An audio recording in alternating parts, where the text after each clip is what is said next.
Jangan coba-coba pokoknya, jangan coba-coba. Kalau perlu FPI bubarkan aja itu. Bubarkan saja itu. Rakyat. Tapi nanti orang menganggap itu artinya ada faktor ketiga yang ingin membentur-benturkan FPI dengan TNI. Nah, saya kira FPI mengerti itu, TNI juga mengerti itu. Karena itu saya menganggap bahwa nanti akan ada diplomasi tiga kali.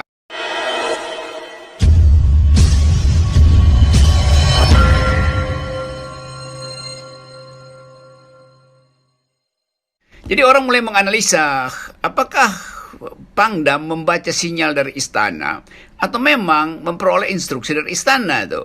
Ini yang satu waktu harus diterangkan pada publik supaya tidak ada semacam kegugupan dalam publik untuk menafsirkan tindakan penurunan baliho itu. Karena itu adalah baliho. Baliho itu adalah ekspresi politik. Kalau misalnya Habib Rizik mengujarkan ujaran yang dianggap tidak pantas secara hukum, ya dilaporkan secara hukum. Karena baliho itu tafsirnya macam-macam. Nanti semua baliho yang berseliweran di Jakarta dan seluruh Indonesia lalu akan diturunkan dengan alasan yang sama misalnya. Itu kan nggak benar tuh. Jadi sekali lagi kita mesti cari fakta hukum dari penurunan baliho itu karena apa? Karena wajah Habib Rizik, karena tulisan di baliho itu, atau karena balihonya sendiri itu dianggap sebagai gangguan terhadap ketertiban tuh. Jadi ini soalnya tuh. Nah, sekali lagi di dalam situasi sekarang di mana suhu politiknya tinggi, satu tindakan yang sedikit dianggap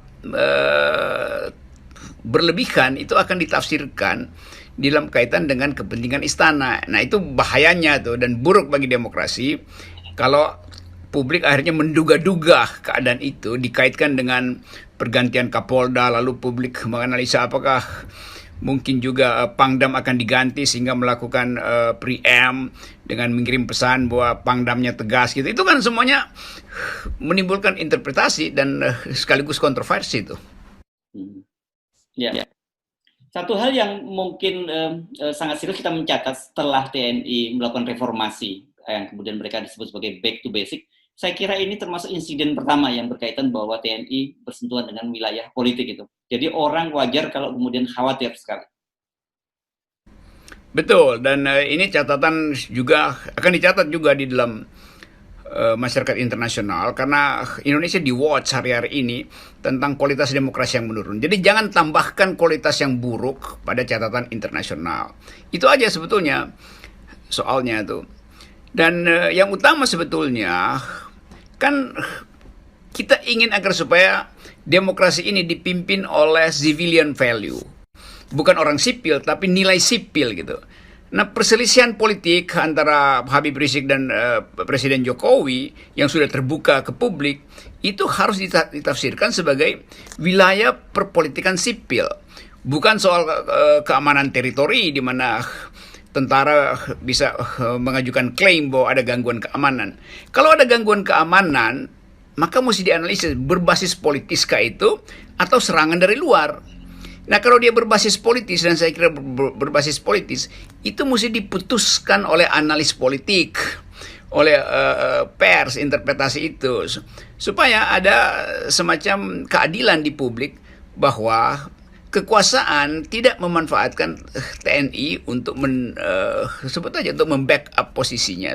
Nah, kalau sekarang terasa bahwa apapun yang diterangkan oleh Pangdam, orang menghubungkan itu dengan dua peristiwa, yaitu pemecatan dua pejabat keamanan, Pangdam Kapolda dan Kapolda Jakarta dan Kapolda Jawa Barat tuh. Jadi peristiwa begini itu dengan mudah ditafsirkan sebagai perintah politik dari presiden itu. Dan kalau presiden mengeluarkan perintah politik, maka presiden harus terangkan pada publik.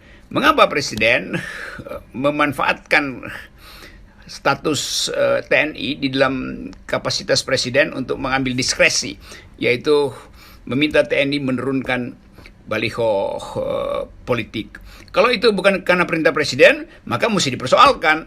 Apa sebetulnya dasarnya penurunan baliho itu? Bukan oleh pemerintah daerah, bukan oleh Satpol, tapi oleh aparat militer. Jadi ini satu pelajaran yang harus kita bahas secara tuntas supaya ada kejelasan tentang relasi politik dan militer yang sudah kita tuntaskan di 2000 di awal tahun 2000 ketika diputuskan bahwa TNI tunduk pada perpolitikan sipil atau terpisah dari politik.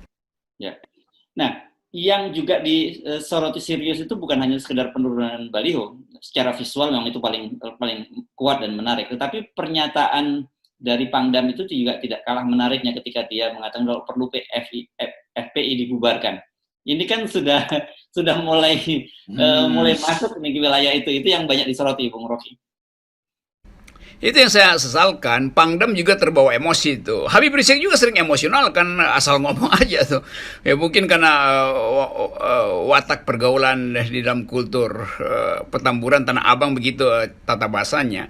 Tapi juga Pangdam juga mungkin juga punya lingkungan yang sama, yaitu ingin mengucapkan kalimat yang tegas dan membuat publik tercengang-cengang. Tapi dua-duanya itu tidak menyelesaikan soal, karena tetap ada konflik kekuasaan. Orang tetap anggap bahwa Habib Rizik itu beroposisi pada Jokowi. Jadi itu yang terbenam di dalam pikiran publik. Karena itu jangan masuk di dalam perselisihan itu. Seharusnya kita menghindar dari perselisihan itu sebagai pengamat, sebagai militer atau petugas ketertiban, atau jangan mentertibkan politik dengan kekuatan ekstra sipil. Itu sebetulnya intinya tuh. Tapi saya kira nanti juga dapat semacam cara untuk sama-sama Habib Rizik bisa mengendurkan urat sarafnya, demikian juga Pangdam. Karena ini cuma persoalan show of force, dua-duanya memang show of force. Kita nilai betul bahwa Habib Rizik lagi show of force, tapi dia show of force sebagai orang sipil gitu. Pangdam juga show of force karena merasa bertanggung jawab terhadap keamanan Jakarta. Jadi dua kekuatan dipertandingkan dan publik akhirnya menghubungkan itu dengan kepentingan istana. Nah itu sialnya begitu opini yang terbentuk sekarang tuh. Jadi Anda menganggap ini sementara karena emosi saja gitu. Jadi mulai cross the line gitu, mulai melewati garis gitu. Tapi nanti setelah emosinya reda mungkin akan kembali sadar, oh ini kita udah mulai melangkah terlalu jauh gitu. Ini emosi jiwa sebetulnya yang kalau istilah gue emosi jiwa. Dan semuanya saling kirim sinyal kan. Tentu saja Pangdam kirim sinyal pada istana, Habib Rizik juga kirim sinyal pada rakyat, pada masyarakat sipil, pada umat. Sehingga komposisi hari ini adalah skornya sebetulnya ya satu sama antara istana dan Habib Rizik gitu. Karena saya ikuti komentar-komentar dari para pakar, pengamat militer, juga dari teman-teman di FPI sendiri. Terlihat ini saling kirim-mengirim kalimat diplomatis itu. Dan sebetulnya yang terganggu adalah Presiden Jokowi. Karena Presiden Jokowi mesti putuskan apakah ini peristiwa politik, peristiwa kriminal, pelanggaran hukum, apakah baliho itu kriminal, mengganggu ketertiban, apakah tindakan Pangdam itu dibenarkan secara undang-undang. Ini semuanya akan jadi nada tinggi dalam perdebatan politik seminggu ini. Ya, kan memang orang agak terkejut gitu dengan langkah-langkah TNI ini, terutama TNI Angkatan Darat ya, yang kalau kita lihat dalam berbagai peristiwa, terutama bencana-bencana alam, itu hubungan antara FPI dengan TNI itu sangat bagus gitu. Mereka biasanya saling bahu-membahu. Yeah. Gitu Bang Rocky, sebut mulai dari mana? Aceh sampai kemudian kemarin di Sulawesi Tengah dan sebagainya. Itu kita masih bisa melihat dokumentasi betapa mesranya kerjasama antara FPI dengan TNI. Memang di mata publik juga watak dari FPI kan berubah sehingga publik menganggap aman bersama FPI dalam soal bencana itu, karena tanpa basa-basi FPI menurunkan seluruh fasilitas penanggulangan bencananya. Demikian juga TNI. Jadi agak aneh misalnya kalau terlihat ada ketegangan di antara dua institusi yang juga sedang dieluk-elukkan oleh masyarakat. Rakyat sedang mengeluk-elukkan TNI karena bertampil secara netral dan profesional selama demo-demo itu, sehingga rakyat mencari perlindungan pada TNI dibandingkan dengan polisi yang dianggap sebagai musuh para demonstran. TNI tidak dianggap sebagai musuh demonstran, justru TNI memberi rasa aman, jadi semacam ketenangan di dalam aktivitas demonstrasi. FPI juga begitu. Dulu FPI 10-15 tahun lalu mah orang anggap ini preman segala macam. Tapi kan FPI mengubah citranya itu karena kebutuhan politik. Jadi dua-duanya sebetulnya ya disayang rakyat. Tapi nanti orang menganggap itu artinya ada faktor ketiga yang ingin membentur-benturkan FPI dengan TNI. Nah, saya kira FPI mengerti itu, TNI juga mengerti itu. Karena itu saya menganggap bahwa nanti akan ada diplomasi tiga kaki gitu. Ada ada pihak ketiga yang berupaya untuk merekatkan ulang relasi antara TNI dan FPI. Atau mungkin nanti akan pasang baliho sama-sama itu bahwa TNI bersama FPI, FPI bersama TNI. Kan enak juga tuh, ada baliho baru lalu dinaikkan sama-sama. TNI taruh itu, FPI taruh itu, sehingga publik dapat kesan bahwa oke, itu nggak ada persoalan tuh. Saya kira itu FNN mesti bantu buatkan agenda itu. Lepas dari soal hubungan keduanya ini, tapi tentu saja memang menjadi wajar kalau banyak pihak yang khawatir gitu. Setelah sekian tahun, sekian hampir 20 tahun lebih kita menikmati dan melihat bahwa TNI bergerak sebagai sebuah lembaga yang profesional, sebagai alat negara gitu. Dan kemudian ketika ini ditarik lagi menjadi alat kekuasaan, tentu wajar kalau orang sangat prihatin dan khawatir, Bung Rocky. Saya kira yang prihatin sekarang ada tiga pihak gitu ya.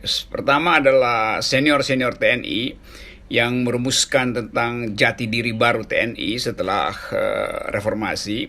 Mereka purnawirawan yang masih aktif memantau institusi TNI.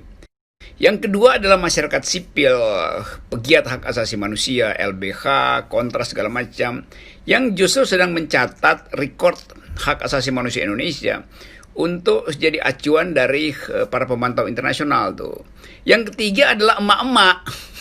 Emak-emak ini jadi bingung, ini ada apa? Kenapa baliho yang sebetulnya hanya gambar dan udah berhari-hari di situ tiba-tiba diturunkan? Apa itu pertanda bahwa ada gerakan baru di FPI yang hendak merusak kehidupan berbangsa? Kenapa TNI yang mesti turun? Itu pertanyaan mak-mak tuh. Nah, itu keadaan kita sekarang tuh. Jadi situasi yang ketegangan politik yang dieksploitasi oleh pihak ketiga itu bisa menghasilkan kebingungan publik. Dan dalam keadaan COVID, nah orang yang bingung itu daya tahan tubuhnya turun. Itu akibatnya nanti mudah terserang COVID nih kalau terlalu tegang politik Jakarta.